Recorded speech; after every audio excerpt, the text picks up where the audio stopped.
আজকে জানলার পাশে বসে বসে ভাবছিলাম আজকে যে কি ভিডিও আপলোড করব ভেবে পাই না। তখনই আমার মাথায় আসে এখন তো আমের সিজন, চলো না আম মাখা করি। তাই জন্য দেখো 3টে আম নিয়ে নিয়েছি।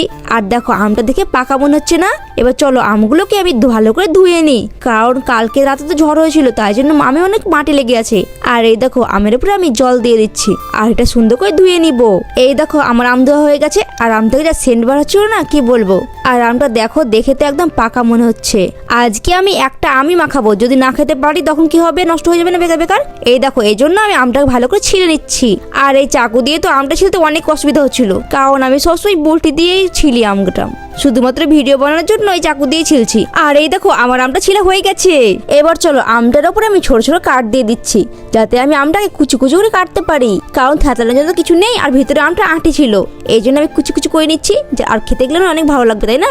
আর এই দেখো আমার কুচি কুচি করা হয়ে গেছে। বাপর বাপ, এই রোদে বসে আম মাখা করতে গেলে আমার যে দম বার হয়ে যাচ্ছে। এই দেখো কুচি কুচি করা হয়ে গেছে।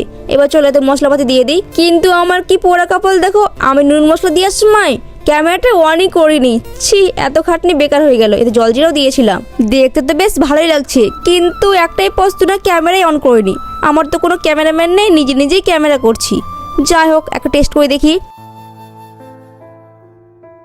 আর এটাতে খেতে সত্যি মজা, কিন্তু অনেক টক আর বেশি করে জল জিরে দিয়েছিলাম, এই জন্য বেশি মজা লাগছে। এবার থেকে তো মাঝে মাঝে আমি আম মাখা করে খাবো। আর তোমাদের নামটা কমেন্টে অবশ্যই বলে যাও। হ্যাঁ, পরে ভিডিও তোমাদের নাম নেব। আর পরে কি মাখা তোমরা দেখতে চাও কমেন্টে বলে যাও। এত রোদে বসে কষ্ট করে ভিডিও বানালাম, একটা তোমরা তো লাইক করতেই পারো না।